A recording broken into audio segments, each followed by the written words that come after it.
देख रहे हैं आई ऑफ ट्रूथ और मैं हूं आपके साथ अनु जैन लाहौर की। इंडियन रेलवेज की बात करें और रेल की बात करें तो लाखों करोड़ों लोग हैं जो उस पर डिपेंडेंट रहते हैं और रेलवेज की सर्विस हर किसी के लिए मायने रखती है। और आज हमारे साथ इंडियन रेलवेज में executive director Dilip Kumar sir हैं। सर, आपका बहुत बहुत स्वागत है हमारे चैनल आई ऑफ ट्रूथ पर। तो सर से हम तमाम जानकारियां लेंगे और सबसे इम्पोर्टेंट जानकारी सर, अब 3-4 दिन पुरानी बात हो गई है, रेट हाइक हुए हैं और उसके बाद जो फीडबैक हमने लिया है, हम लोगों के बीच में गए हैं, लोगों से बात की है, तो डेफिनेटली रेट हाइक ज्यादा नहीं है, लोगों में बिल्कुल नाराजगी नहीं है क्योंकि वो कहते हैं 5 साल बाद हुए हैं और फैसिलिटीज मिल रही हैं।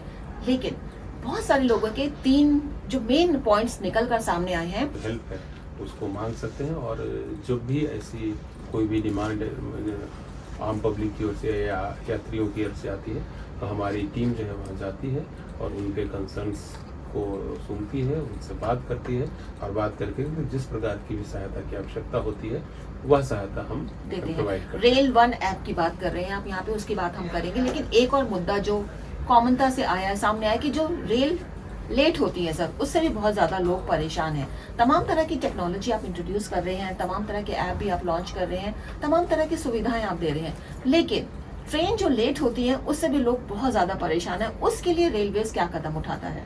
रेलवे अपने पूरे इंफ्रास्ट्रक्चर को मजबूत बनाने में लगी हुई है और जो हमारा एसेट फेलियर कैसे न्यूनतम हो, इस पर पूरा सिस्टम का फोकस है। और यही वो रीज़न है कि आप देखेंगे कि पिछले 11 सालों में ग्रेजुअली न सिर्फ एक्सीडेंट के जो नंबर्स हैं वो कम हुए हैं, बल्कि जो हमारा इंजन फेलियर है, जो हमारा ट्रैक फेलियर है, वेल्डिंग फेलियर है, ये सब जो केसेस हैं ये भी बहुत कम हुए हैं।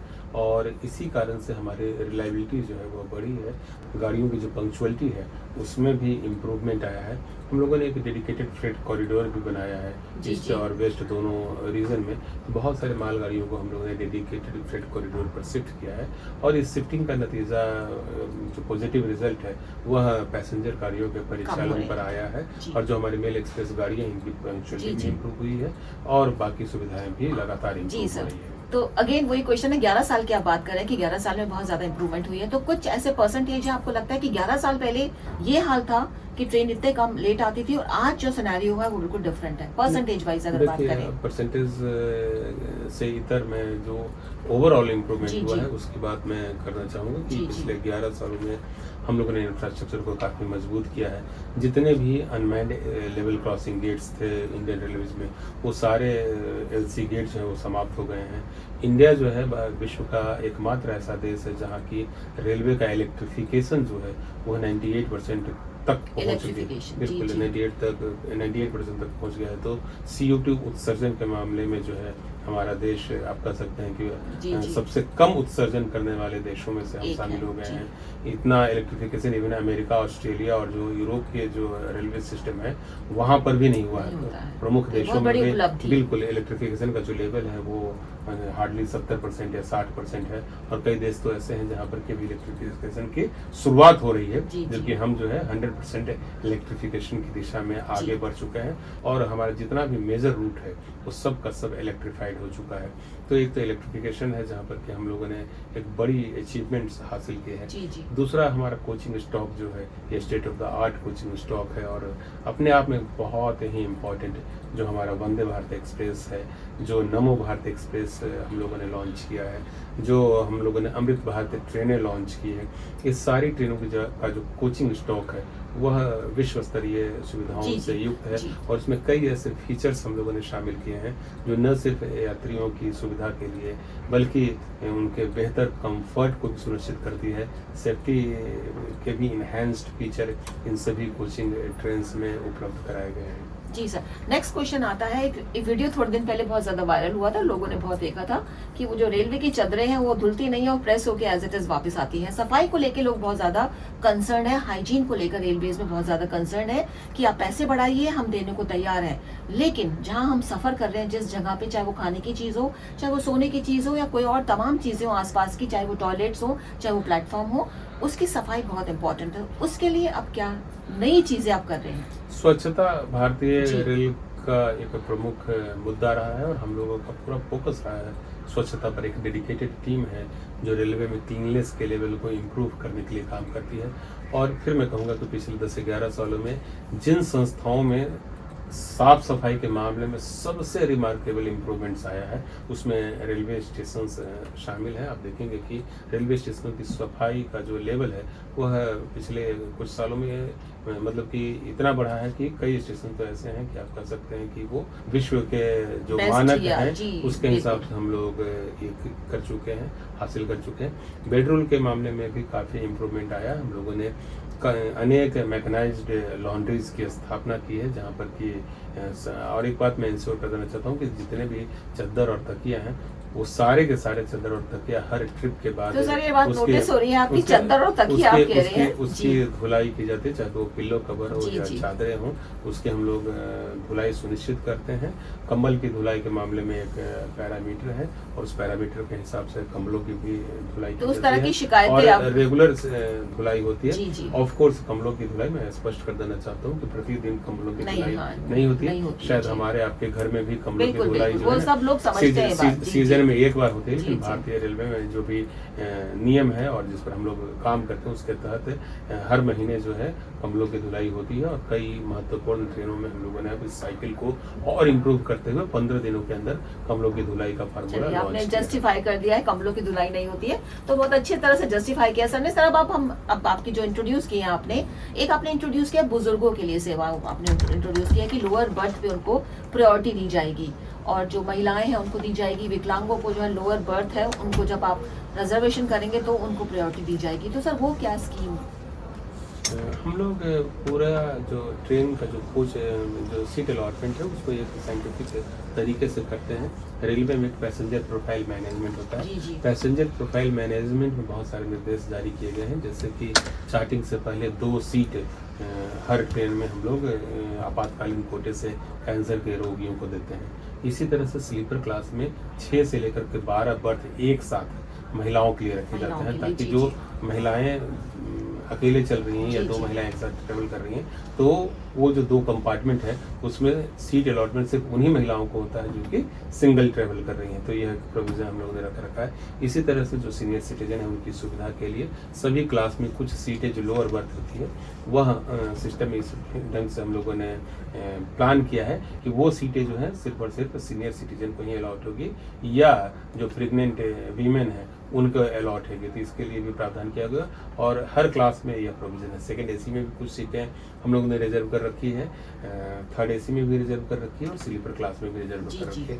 इसी तरह से आरएसी पैसेंजर्स के लिए हम लोग प्रीफर करते हैं कि जो साइड लोअर बर्थ है जिसमें कि बैठने की भी सुविधा होती है और सोने की भी सुविधा होती है, तो साइड लोअर बर्थ जो है वो रिजर्वेशन अगेंस्ट कैंसिलेशन वाले पैसेंजर्स के लिए रखे जाए और हर कोच में 2 से लेकर 4 सीटें जो है हम लोग आरएसी में रखते हैं। तो हर सेगमेंट की आवश्यकता को हम लोग ध्यान में रखते हैं।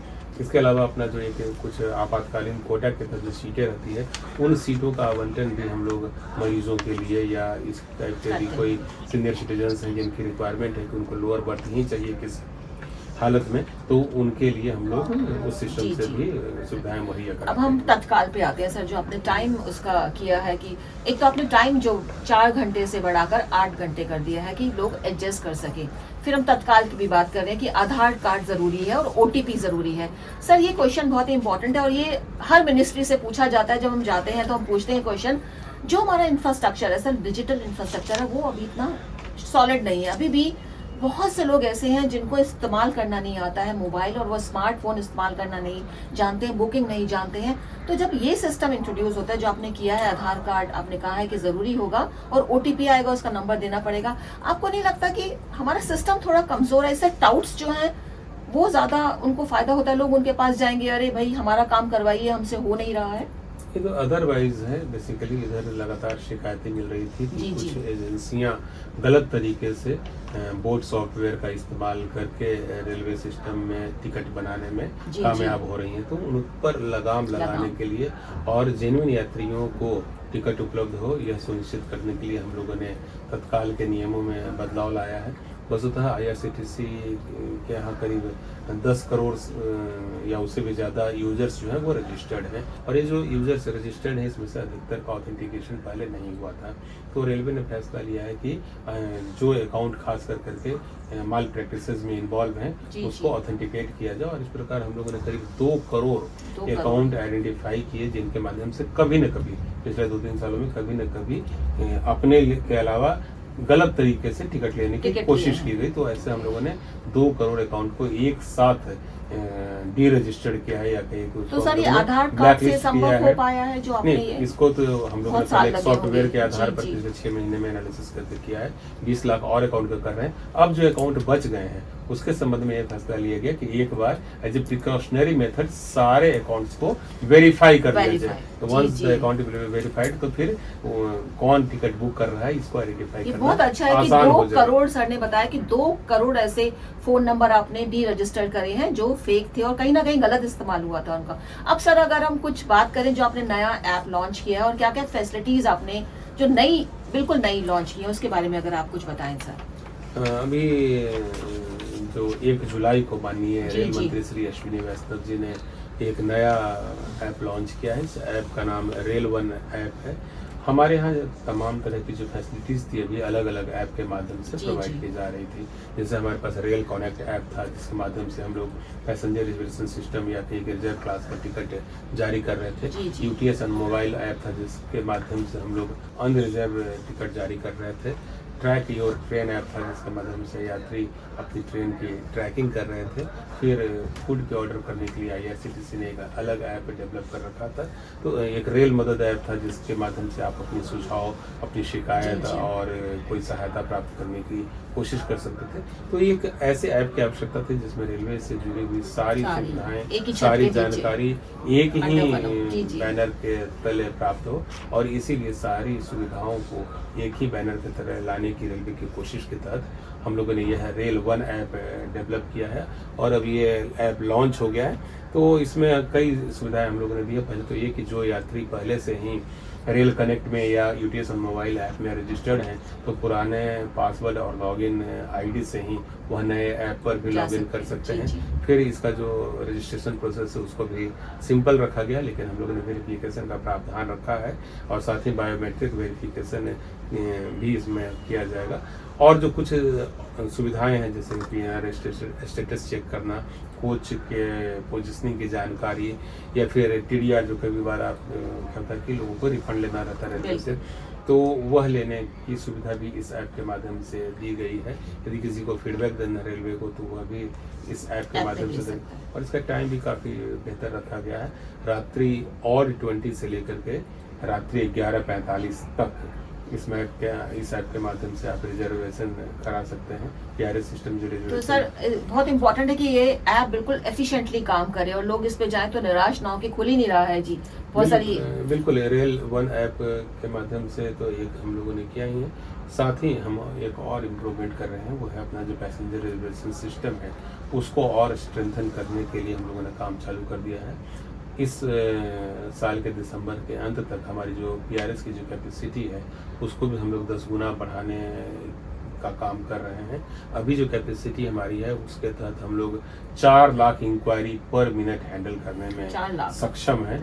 अब इसको बढ़ा करके हम लोगों ने 40 लाख इंक्वायरी पर मिनट की हैंडलिंग कैपेसिटी विकसित करने का फैसला लिया है। उसके हिसाब से हमारे जो इंजीनियर हैं, हमारी जो टेक्निकल टीम है उसने काम करना चालू किया है।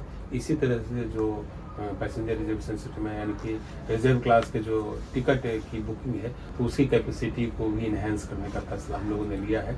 अभी जो हमारी कैपेसिटी है उसके तहत हम लोग 30 से 32 हज़ार टिकट प्रति मिनट जारी कर सकने की क्षमता रखते हैं जी। उसको हम लोग by the end of December 2025 आप कह सकते हैं कि इस साल के अंत तक उसको हम लोगों ने 30,000 से बढ़ा करके 1,50,000 यानी कि 5 टाइम्स करने का फैसला लिया है। तो पर्पस ये है कि जो आप बोल रही हैं कि बहुत डिले होता, उस डिले को कम करने के लिए, उस डिले को रोकने के लिए जो लोग अपनी यात्रा को सुंदर, मुफीद और बेहतर बनाना चाहते हैं उनके समय को बचाने के लिए यह प्रयास किया जा रहा है। थैंक यू सर, आपने इतनी सारी जानकारी और 2 बातें जो मुझे बहुत अच्छे समझ आ गए और पब्लिक को भी समझ आएगी कि अगर रेलवे से रिलेटेड कोई भी आपको प्रॉब्लम है, समस्या, तो आपका नंबर जरूर याद रखना चाहिए 139।